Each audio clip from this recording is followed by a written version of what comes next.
நம்மக்கிட்ட சிரித்து சிரித்து பேசி நம்மளை பாராட்டக்கூடியவங்களை கூட நம்ம நம்பலாம். ஆனால் மொத்தமாகவும் அவங்கள நம்பிடவும் கூடாது. நம்மளை திட்டுறாங்க பார்த்தீங்களா, திட்டி திட்டி நம்மக்கிட்ட ஒரு வேலை வாங்குறாங்க, ஒரு வேலையை நம்ம சரியாக செய்யணுன்னு நம்மளை திட்டுறாங்க பார்த்தீங்களா, அவங்கள நம்ம நம்பாமையும் இருக்கக்கூடாது. ஏன்னா நம்ம சின்ன வயசில் படித்த காலத்திலேயே பார்த்திங்கன்னா ஆசிரியர் கூட நம்மளை திட்டி ஒரு விஷயம் சொல்லி கொடுக்கும்போது தான் நமக்கு நல்லாவே புரியும். ஏன்னா ஒரு பயம்ன்றது நம்மக்கிட்ட வரும். நாளைக்கு போயிட்டு அந்த 40-50 பசங்க இடத்துல நம்ம தலை குனிஞ்சு நிற்கக்கூடாது. இந்த கணக்கு தெரியலேன்னு நம்ம நிற்கக்கூடாது.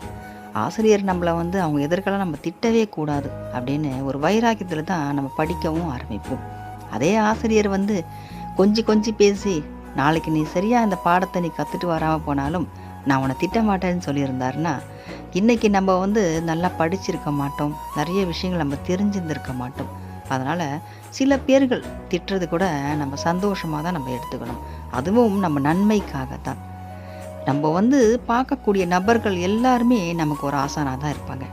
ஒவ்வொருத்துக்கிட்டையும் ஒவ்வொரு விஷயங்கள் நம்ம கற்றுக்கக்கூடிய விஷயங்கள் இருக்கும். அது சின்ன விஷயமா இருக்கலாம், பெரிய விஷயமா இருக்கலாம். ஒருத்தர்கிட்டையும் நல்ல விஷயங்கள் இருக்கும், அது நமக்கே தெரியாது. நமக்கு தெரிஞ்ச நல்ல விஷயம் நம்ம அடுத்தவங்களுக்கு சொல்கிற மாதிரி அடுத்தவங்க கிட்ட இருக்க ஒரு நல்ல விஷயமும் நம்ம அதை எடுத்துக்கிட்டோம்னா நமக்கு ரொம்ப உதவிகரமாக இருக்கும். நிறைய நம்ம சேகரித்து வச்சுக்கணும். ஏன்னா கட்டுறது கையளவுன்னு சொல்லுவாங்க, கல்லாதது உலக அளவுன்னு சொல்கிறாங்க. எவ்வளோதான் நம்ம கற்றுக்கிட்டாலும் சரி அது கையளவு தான் இருக்கும்.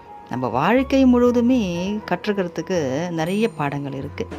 இன்னும் கேட்டால் நம்ம வாழ்க்கை முடிஞ்சால் கூட நம்ம முழுமையாக கற்றுக்க முடியுமான்னு கேட்டால் முழுமையாக கற்றுக்கினவங்க யாருமே இருக்க மாட்டாங்க.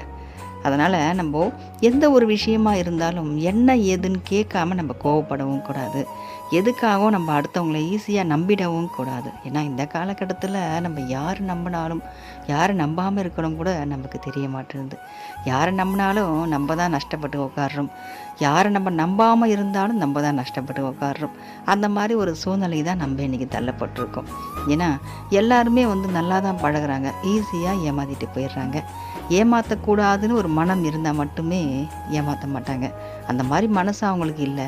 ஆனால் நம்ம இன்றைக்கி யாரையுமே ஏமாற்றாமல் இருக்கும், நம்ம யார்கிட்டையுமே ஏமாறாமல் இருக்கணும்னா நம்மளுக்கு ஒரு திட்டலும் நமக்கு தேவை. வாழ்க்கை சொல்லித்தர பாடத்தில் நம்ம கொஞ்சம் கவனமும் செலுத்தணும். அப்போது தான் நமக்கு யார் நல்லவங்க யார் கெட்டவங்கன்னு நம்ம கரெக்டாக புரிஞ்சிக்க முடியும். அதை தான் கடவுளும் நம்மளை இன்றைக்கி வழி நடத்திட்டும் இருக்கார். வெற்றிவேல் முருகனுக்கு அரோகரா.